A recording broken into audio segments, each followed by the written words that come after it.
O que te levou ao diagnóstico? Então, na verdade, meu diagnóstico foi bem conturbado, porque para mim diabetes era uma doença de pessoas mais velhas, né, de pessoas com uma certa idade, depois de 50, 60 naquela época. Eu tinha 19, 20 anos na época. E eu comecei a apresentar alguns sintomas que eu não sabia que era de diabetes. Eu já trabalhava em televisão na época, eu estudava ainda, então minha vida era muito louca, eu não comia direito, estava num ritmo frenético assim. Tem a questão da sexualidade também, que foi bem no período em que eu me descobri como homem gay, e aí lutava contra isso também, então era um estresse num conjunto todo ali. E eu comecei a emagrecer, eu perdi 13 quilos em menos de 2 meses. Associado também a muita sede, uma fome exagerada, eu comia muito e perdia peso. Então não tinha muito, a balança não fechava.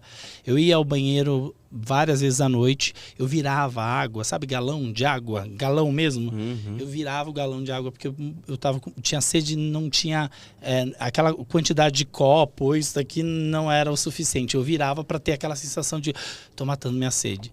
E aí eu comecei a ter uma visão embaçado, eu não conseguia mais enxergar. Eu apresentava um quadro em Campinas e eu não lia mais o TP, né, o teleprompter, porque eu não conseguia enxergar. E eu não conseguia ver mais placa de carro quando eu estava dirigindo.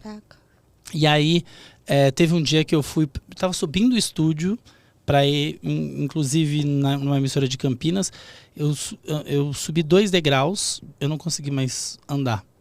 Começou a me dar um cansaço muito grande e aí eu entrei em cetoacidose, né, que é quando o corpo começa a usar a gordura como fonte de energia, porque ele não consegue usar mais a glicose, só que isso libera muitos radicais livres, né, no organismo, e acabou que eu precisei ser internado, fiquei uns dias internado aí, e aí eu recebi o diagnóstico de diabetes, foi meio assustador assim, porque para mim, eu não entendi o que era. Para mim era assim, ó, uma sentença de morte, você tem alguns dias de vida.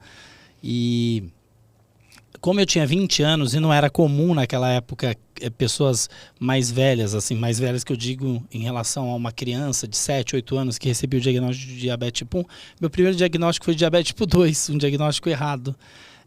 E eu comecei a tomar medicação, só que medicação não era o suficiente para mim, eu precisava de insulina. E aí eu fiz vários exames, depois de 2, 3 meses aí sim eu comecei a fazer o tratamento correto. Mas foi um desafio. Eu estou falando de uma pessoa que morava no principal estado do país, que eu digo em relação à economia, a desenvolvimento, né? A gente está falando de São Paulo.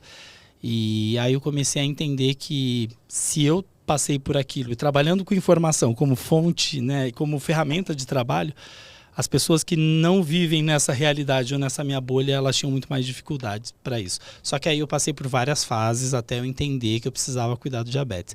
Teve a fase do medo, da revolta, não queria falar sobre o assunto, esconder, negligenciava, não aplicava insulina, não tratava como deveria, até que um certo período, durante uma reportagem, eu fui fazer uma matéria sobre falta de insulina, e aí eu decidi mostrar o que era a importância da insulina na vida de uma pessoa. Porque quando ela chega lá para buscar e não tem, é como assim, seu pâncreas está funcionando aí.